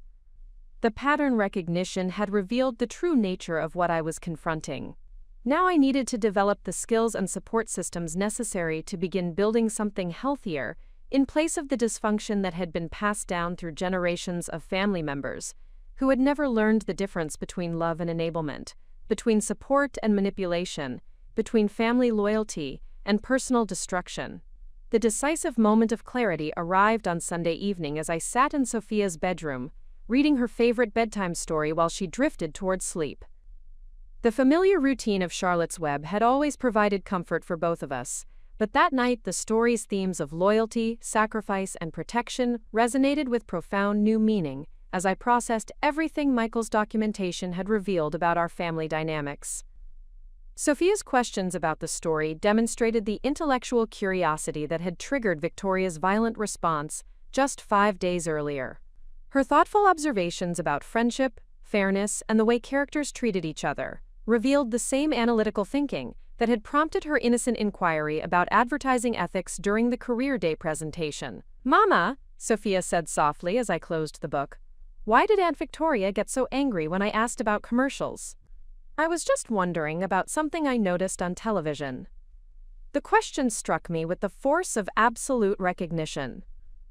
My 7-year-old daughter was seeking to understand why her natural curiosity had provoked such extreme hostility from an adult she had trusted and loved. She was trying to make sense of being physically assaulted for demonstrating exactly the kind of critical thinking that Michael and I had been encouraging throughout her development. In that moment, sitting beside my daughter's bed with the evening light fading through her bedroom windows, I experienced what I can only describe as a complete shift in perspective that eliminated years of confusion and self-doubt about my family relationships.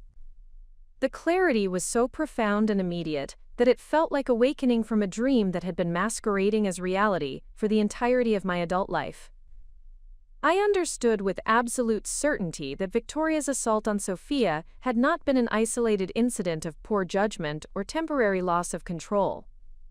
The violence had been the inevitable result of behavioral patterns that our entire family had been enabling and accommodating for decades, through our unwillingness to establish boundaries or demand accountability for actions that harmed other people. More importantly, I recognized that continuing to participate in family dynamics that prioritized Victoria's emotional comfort over Sophia's safety would teach my daughter that her worth was negotiable, and that adult authority could be exercised arbitrarily and violently without consequences. The lessons Sophia would internalize from watching me accommodate Victoria's behavior would shape her understanding of relationships, boundaries, and her own value for the rest of her life. "Sweetheart," I said, choosing my words carefully to provide age-appropriate truth without overwhelming her with adult complexities. "Your question about commercials was smart and thoughtful.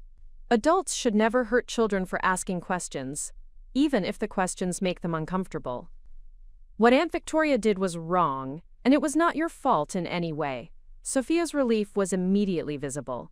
She had been carrying the burden of believing that her curiosity had somehow caused the frightening adult conflict she had witnessed, and my clear statement of Victoria's responsibility lifted that inappropriate guilt from her small shoulders.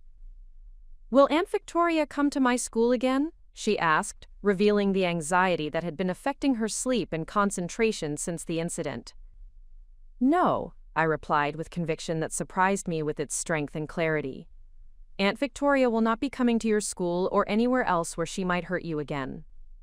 Daddy and I are going to make sure you are safe." The promise represented a fundamental commitment that extended far beyond the immediate situation. I was pledging to prioritize my daughter's protection over family harmony, my own judgment over external pressure, and healthy boundaries over comfortable dysfunction. The words carried the weight of a decision that would transform every aspect of our family relationships and require sustained courage to maintain despite inevitable resistance. After Sophia fell asleep, I found Michael in our home office, reviewing federal case files that required his attention before Monday morning meetings. His methodical approach to professional responsibilities provided a stark contrast to the chaos and crisis management that had characterized my own work patterns while accommodating Victoria's constant demands. "Michael," I said, sitting in the chair beside his desk, "I need to tell you something that I think I've been avoiding acknowledging for years." He closed the case file and gave me his complete attention, recognizing the significance of my tone and the timing of this conversation after days of processing the school incident and its implications for our family's future. "I've been enabling Victoria's manipulation and control tactics because I was afraid that establishing boundaries would destroy our family relationships," I continued. "But I understand now that protecting those relationships has been destroying my marriage, harming our daughter, and preventing me from developing authentic connections with people who actually care about my well-being." The admission represented acknowledgement of something I had been resisting despite mounting evidence, and Michael's patient attempts to help me recognize the reality of our situation. My fear of family conflict had been greater than my commitment to protecting the people who deserved my primary loyalty and care. "Elena," Michael said gently, "what changed your perspective?" The question prompted me to examine the internal shift that had occurred while reading to Sophia and processing her innocent questions about Victoria's behavior. The transformation had not been gradual or tentative, but rather immediate and complete, like a switch being turned from one position to another. "Sophia asked me why Victoria got angry about her question," I replied. And I realized that I couldn't explain Victoria's reaction without acknowledging that it was inappropriate and harmful. More importantly, I understood that if I continued accommodating Victoria's behavior, I would be teaching Sophia that her curiosity and intelligence are dangerous qualities that provoke adult violence. The recognition had been catalytic because it connected Victoria's manipulation tactics to their impact on my daughter's development and self-understanding. Abstract concerns about family dysfunction had become concrete threats to Sophia's psychological safety and healthy growth. I've been so focused on managing Victoria's emotions and preventing family conflicts that I lost sight of what I was teaching Sophia about relationships, boundaries, and her own worth, I continued. If I continue prioritizing Victoria's comfort over Sophia's protection, I'm training my daughter to accept abuse and manipulation as normal relationship dynamics. Michael's expression revealed both relief and admiration for the clarity I had achieved through this internal process. He had been observing my struggle to balance family loyalty with protective instincts, understanding that lasting change would require internal recognition rather than external pressure. "What do you want to do differently?" he asked, offering his support while allowing me to determine the specific changes that felt authentic and sustainable. The question required me to translate my new understanding into concrete actions that would protect our immediate family, while establishing appropriate boundaries with people who had demonstrated their unwillingness to respect those boundaries voluntarily. "I want to stop participating in family dynamics that require me to minimize harm or excuse behavior that would be unacceptable from anyone else," I replied. "I want to respond to Victoria's manipulation attempts with the same standards I would apply to strangers who tried to exploit our family or hurt our daughter." The decision represented a fundamental shift from relationship management based on obligation and guilt to relationship participation based on mutual respect and healthy boundaries. It meant accepting that some family connections might not survive the transition to authentic interaction patterns that required reciprocal care and accountability. I also want to stop providing resources and emotional labor to people who use those things to avoid personal growth and continue harmful behavior patterns, I continued. Victoria has been using my support to enable her manipulation tactics and avoid developing healthy relationship skills. The recognition that my assistance had been inadvertently supporting Victoria's continued dysfunction rather than promoting positive change was crucial for understanding why accommodation strategies had been ineffective and sometimes counterproductive. My efforts to help had been preventing the natural consequences that might have motivated Victoria to examine her behavior and seek appropriate professional support. Elena, Michael said, what kind of boundaries do you think would be most effective for protecting our family while allowing appropriate family connections where possible?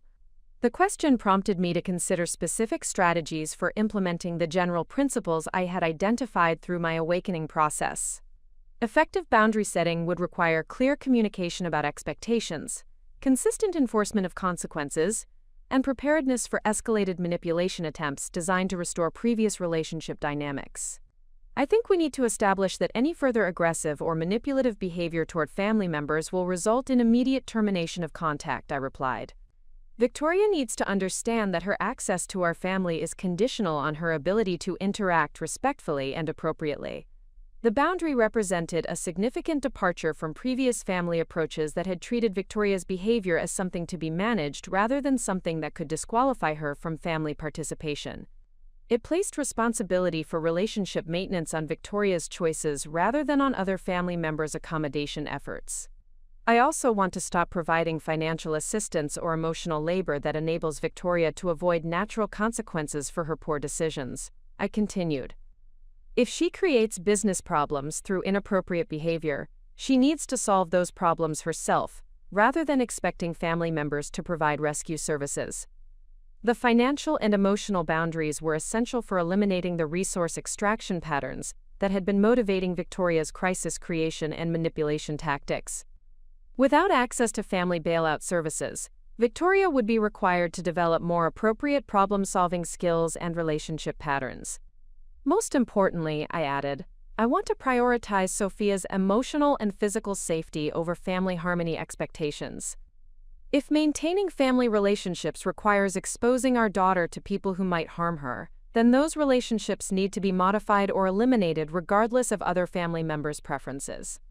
The child protection principle provided clear criteria for evaluating family relationship decisions and resisting pressure to compromise Sophia's well-being for adult comfort or convenience. It represented acknowledgement that some values were more important than family unity, and that protecting children required adults to make difficult choices about relationship priorities.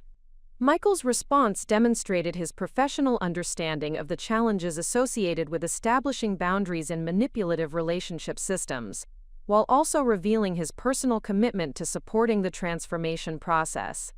Elena, he said, you should prepare for Victoria and your parents to interpret these boundaries as attacks rather than protective measures.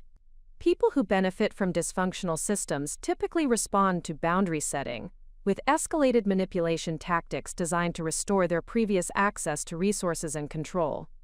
The warning was both practical and necessary. My awakening moment had provided clarity about appropriate boundaries, but implementing those boundaries would require sustained resolve during periods when family members would employ guilt, crisis creation, and emotional manipulation to pressure me into returning to previous accommodation patterns.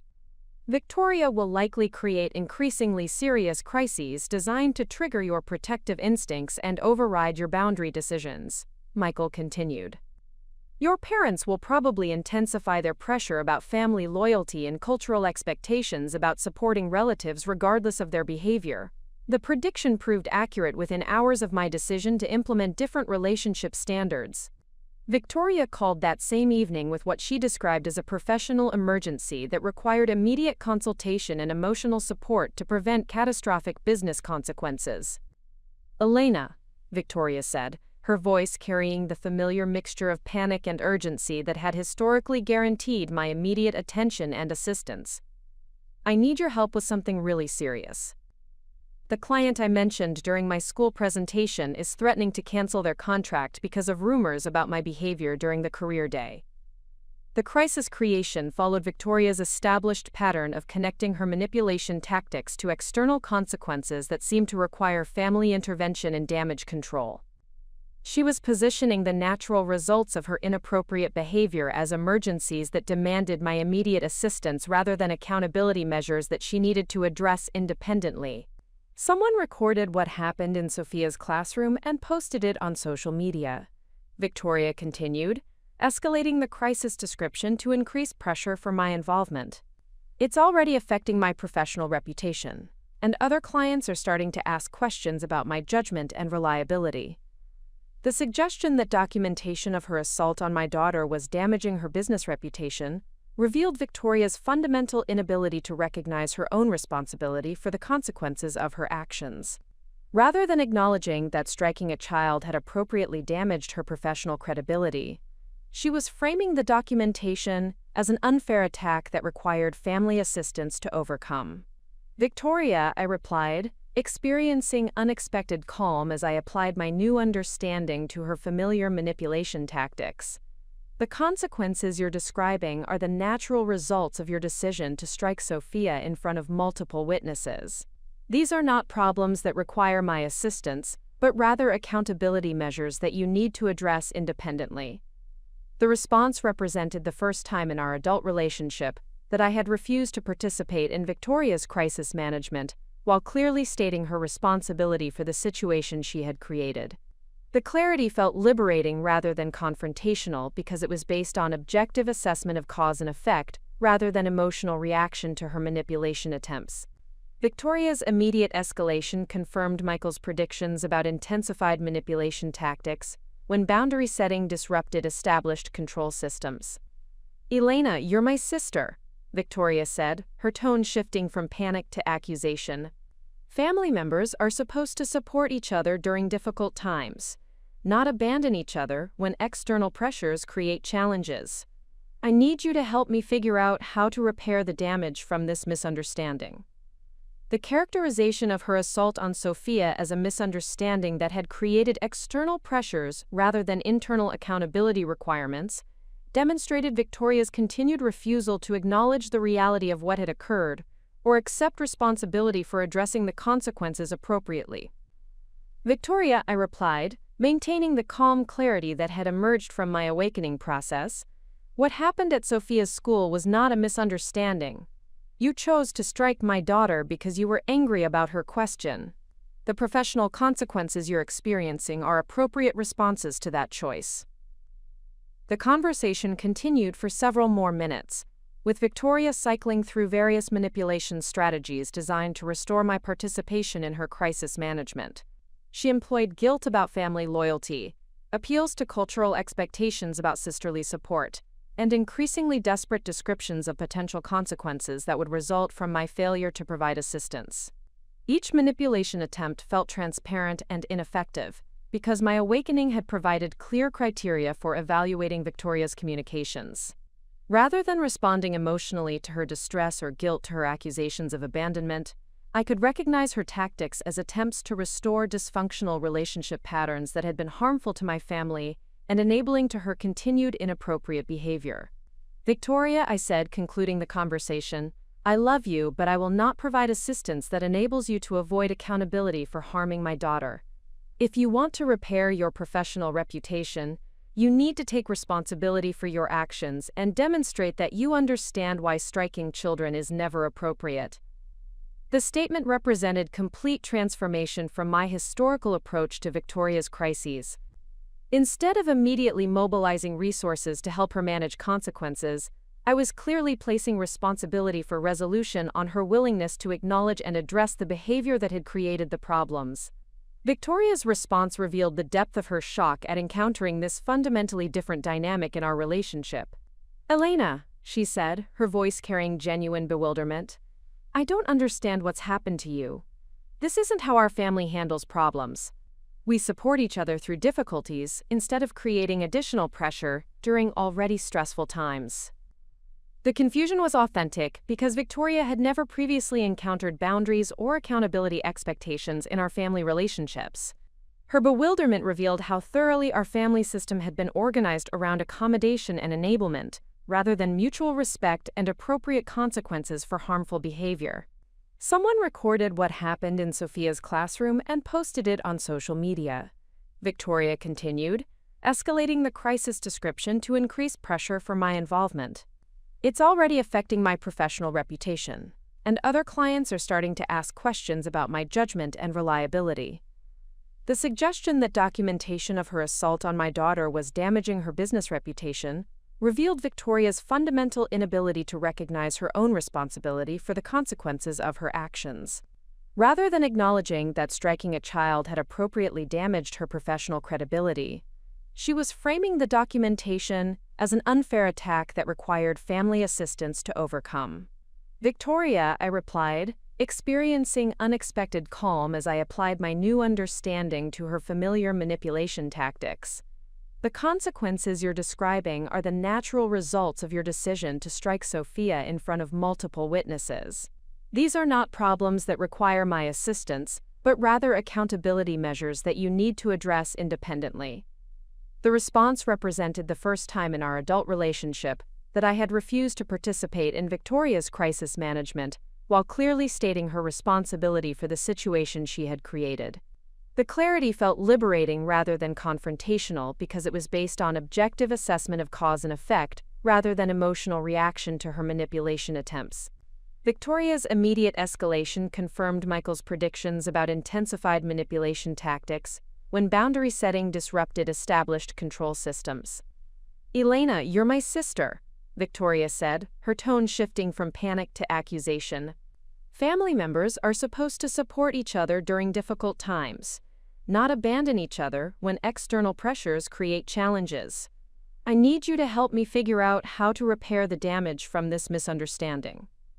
The characterization of her assault on Sophia as a misunderstanding that had created external pressures rather than internal accountability requirements demonstrated Victoria's continued refusal to acknowledge the reality of what had occurred or accept responsibility for addressing the consequences appropriately.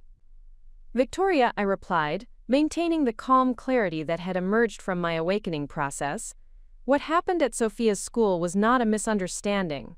You chose to strike my daughter because you were angry about her question.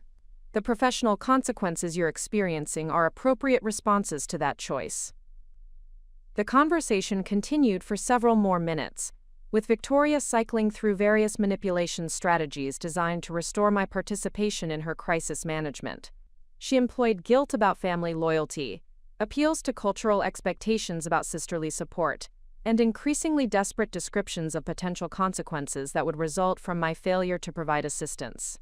Each manipulation attempt felt transparent and ineffective, because my awakening had provided clear criteria for evaluating Victoria's communications. Rather than responding emotionally to her distress or guilt to her accusations of abandonment, I could recognize her tactics as attempts to restore dysfunctional relationship patterns that had been harmful to my family and enabling to her continued inappropriate behavior. "Victoria," I said, concluding the conversation, "I love you, but I will not provide assistance that enables you to avoid accountability for harming my daughter. If you want to repair your professional reputation, you need to take responsibility for your actions and demonstrate that you understand why striking children is never appropriate." The statement represented complete transformation from my historical approach to Victoria's crises. Instead of immediately mobilizing resources to help her manage consequences, I was clearly placing responsibility for resolution on her willingness to acknowledge and address the behavior that had created the problems. Victoria's response revealed the depth of her shock at encountering this fundamentally different dynamic in our relationship. "Elena," she said, her voice carrying genuine bewilderment, "I don't understand what's happened to you. This isn't how our family handles problems. We support each other through difficulties instead of creating additional pressure during already stressful times." The confusion was authentic because Victoria had never previously encountered boundaries or accountability expectations in our family relationships. Her bewilderment revealed how thoroughly our family system had been organized around accommodation and enablement, rather than mutual respect and appropriate consequences for harmful behavior. "Victoria," I replied, "our family approach to handling problems has been enabling continued harmful behavior instead of promoting growth and accountability.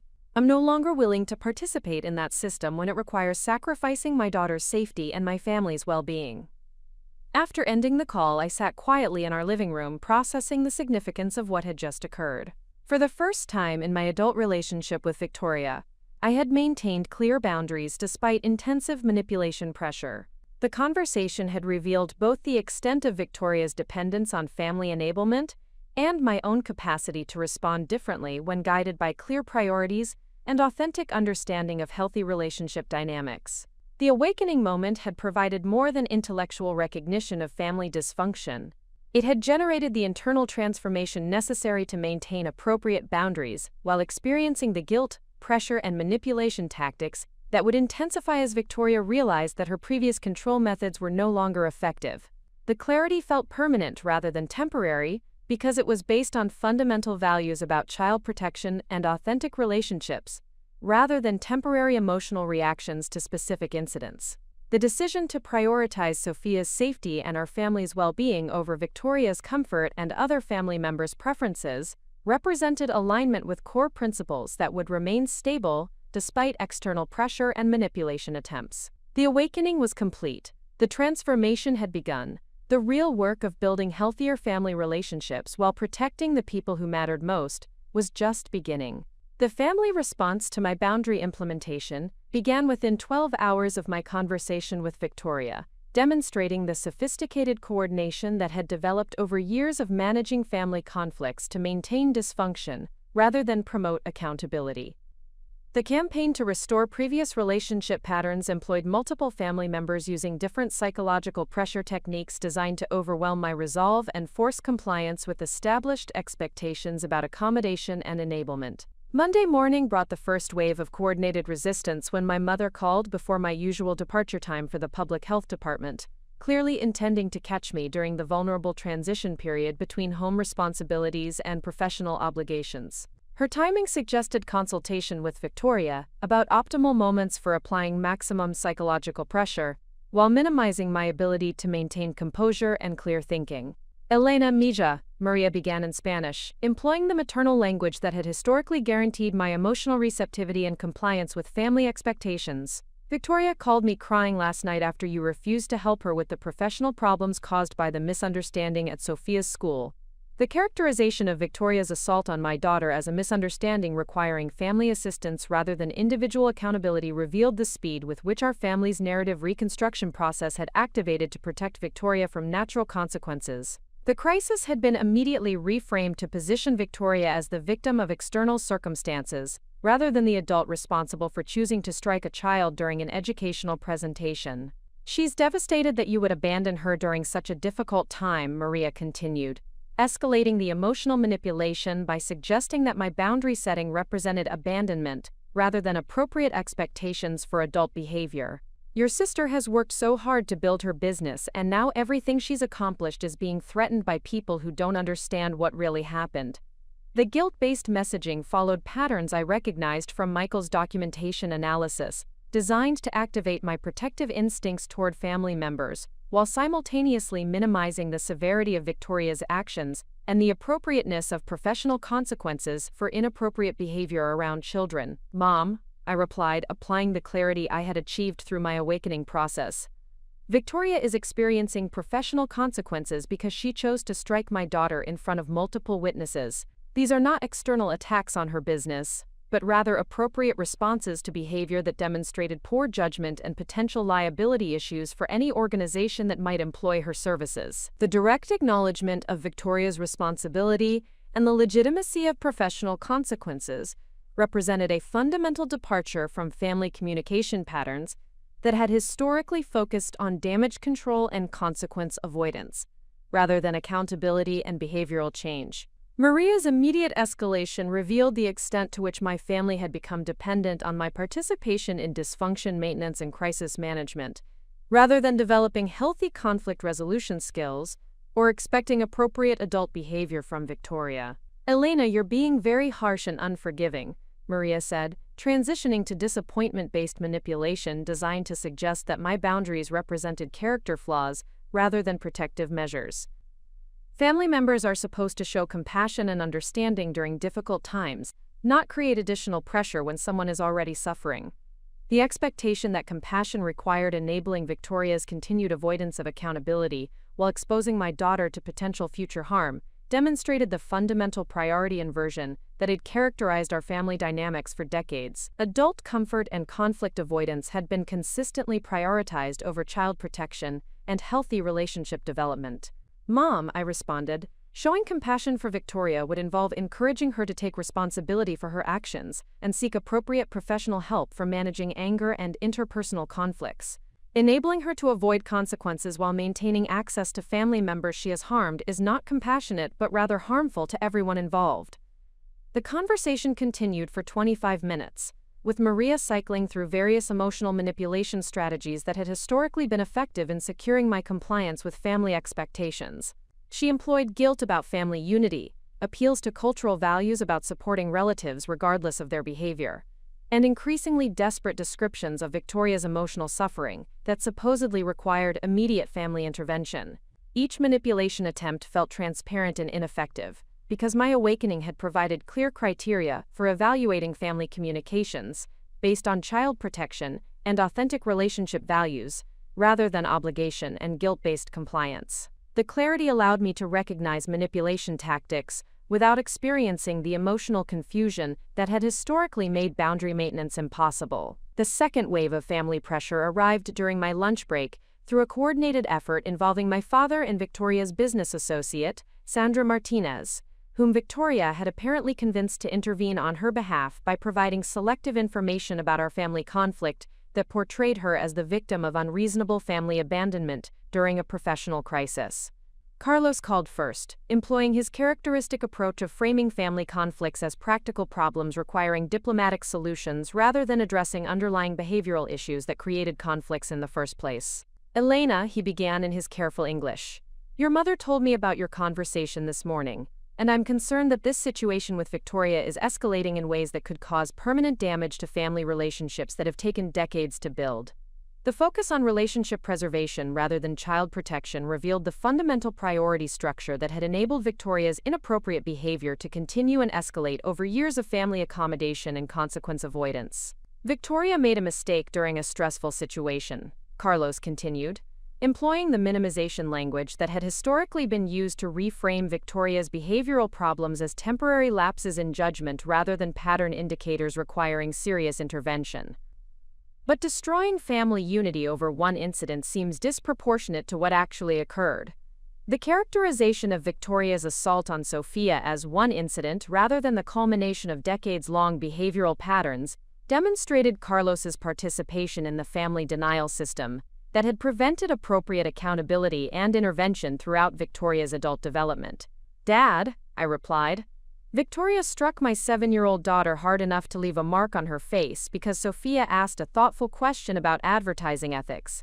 This was not a mistake, but rather a deliberate choice to use physical force against a child who was engaging in exactly the kind of critical thinking we want to encourage in educational settings." The direct description of Victoria's actions using accurate language rather than euphemisms forced Carlos to confront the reality of what had occurred, rather than allowing continued participation in narrative reconstruction that minimized harm and avoided accountability. "Elena," Carlos said, his tone shifting to include elements of warning about consequences I might face for failing to accommodate family expectations, "if you continue this approach, you could find yourself isolated from family support systems that you might need during future challenges. Family relationships require flexibility and forgiveness, not rigid adherence to perfect behavior standards that no one can consistently maintain." The implicit threat about isolation from family support revealed the coercive nature of our family's relationship maintenance system, which required continued participation in dysfunction, rather than offering genuine mutual support based on healthy boundaries and reciprocal care. Sandra Martinez called 15 minutes after my conversation with Carlos ended, having been coached by Victoria to present the situation as a professional consultation request rather than family manipulation, apparently believing this approach would be more effective in securing my cooperation with Victoria's damage control efforts.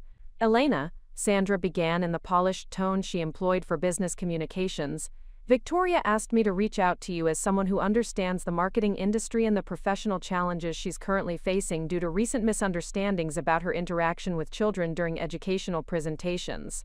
The professional framing of Victoria's assault on Sophia as interaction misunderstandings demonstrated the narrative reconstruction efforts Victoria had been employing with business associates to avoid acknowledging responsibility for inappropriate behavior while seeking support. She's explained that there was a family disagreement about appropriate boundaries during her school presentation, Sandra continued, and that social media attention has created professional consequences that seem disproportionate to what was essentially a communication breakdown between family members with different perspectives on child behavior management. The euphemistic language revealed the sophistication of Victoria's manipulation tactics when seeking support from people outside the immediate family system. She had successfully reframed her assault on a child as a philosophical disagreement about parenting approaches rather than acknowledging violent behavior that had appropriately triggered professional and legal consequences. Sandra, I replied, what Victoria has described to you as a communication breakdown was actually her decision to strike my 7-year-old daughter during a classroom presentation because my daughter asked a question that Victoria found challenging. The professional consequences she's experiencing are appropriate responses to behavior that demonstrated poor judgment and potential liability issues. The direct correction of Victoria's narrative reconstruction forced Sandra to confront the reality that she had been manipulated into participating in damage control efforts for someone who had committed assault against a child, rather than providing legitimate professional consultation about marketing industry challenges. Sandra's immediate retreat from the conversation revealed her recognition that Victoria had provided false information to secure her participation in manipulation efforts, rather than seeking genuine professional advice about legitimate business challenges. The third wave of family pressure occurred during the evening hours when my emotional reserves were typically lowest due to work responsibilities and family care obligations. Victoria herself initiated this phase of the campaign, apparently having been coached by other family members about optimal timing and messaging strategies for overcoming my boundary maintenance. Elena, Victoria said when I answered her call, her voice carrying carefully modulated emotional distress designed to activate my protective instincts while minimizing my ability to maintain analytical distance from her manipulation attempts.